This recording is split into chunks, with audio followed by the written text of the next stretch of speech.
We are at the Brooklyn Film Festival for the opening night of A Mosquito in the Ear. And who do we have here today?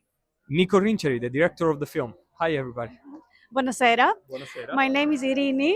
I'm from Greece. Ah, nice. So neighbors. Very much so. That's So I'm great. very glad to see you. Congratulations. Thank you. Congratulations on the film. First of all, why did you name it like that? So a mosquito in the ear is a phrase that the little girl, the girl that is being adopted in the film, the child is being adopted, says, which is when she hears her parents speak English. Since she doesn't understand English, it feels to her that having them speak feels like having a mosquito in the ear. And so she really said that phrase, and the parents told it to me, and they used it as the title of the graphic novel, and we kept it because we felt it captured exactly what the tone of the film was. Interesting. What were the challenges that you faced from translating a screenplay into a movie? Yes, it's always challenging because there's so much materials, and we had the graphic novel, which already ran much longer because it depicted the whole journey from the when they decided to adopt until the very end when they came back. So we had to decide which part to highlight of it, but also their own personal materials because they had a that was their life. So in some ways, optioning and adapting the graphic novel meant adapting their lives. But for me, I felt that it always was about their trip to India because that was the moment of the encounter which explored the theme that I felt I wanted to explore. How was it working with a little girl? And also, there are some emotional challenges that she has to go through. And, you have to work with a little girl, so you have to be really careful how you do those emotional challenges so she's not scared. You know what I mean? How was that? She made it easy. Before, when we had the script and I would send it for notes, they would say this part is impossible for any girl to play. And I think we found a girl that actually made it possible. It took a lot of research. We looked at hundreds of little girls in India, several callbacks, and at the very last, almost 2 weeks from the shoot, we finally found her, Rui Pal, who was amazing because she had such an understanding of the character, and yet she was a true little girl. Like she wasn't an adult in the body of a little girl, but at the same time had the emotional ability to portray that on screen. So I really have to thank her for it.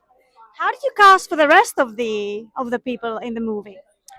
Uh, Jake and Naz were immediately two of the people that we really wanted for these roles because Jake, because the work that he had done always, and in the films that he had portrayed, had always done these roles where sometimes, like in his White Lotus portrayal, he can be um, not quite where his partner needs him to be, but yet he has done a lot of roles where he's a truly nice guy inside.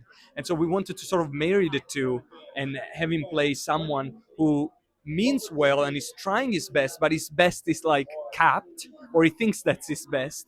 And I felt that he did it so amazingly. And Naz, in a lot of her roles, she carries such a a leadership, how would I say, like she's such a leader even though she leads in a very empathic way. And that's something that we felt to the real Daniela had, and we wanted in the actress that portrayed her. And so that's why we cast her. And what are the themes that you would like the film to bring out? I think the two conversation is how much do you need to know about someone who is different than you in order to have a relationship with them and a meaningful one.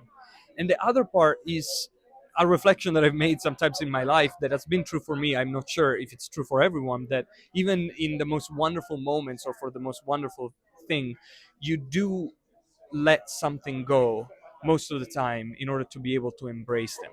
They don't come scot free.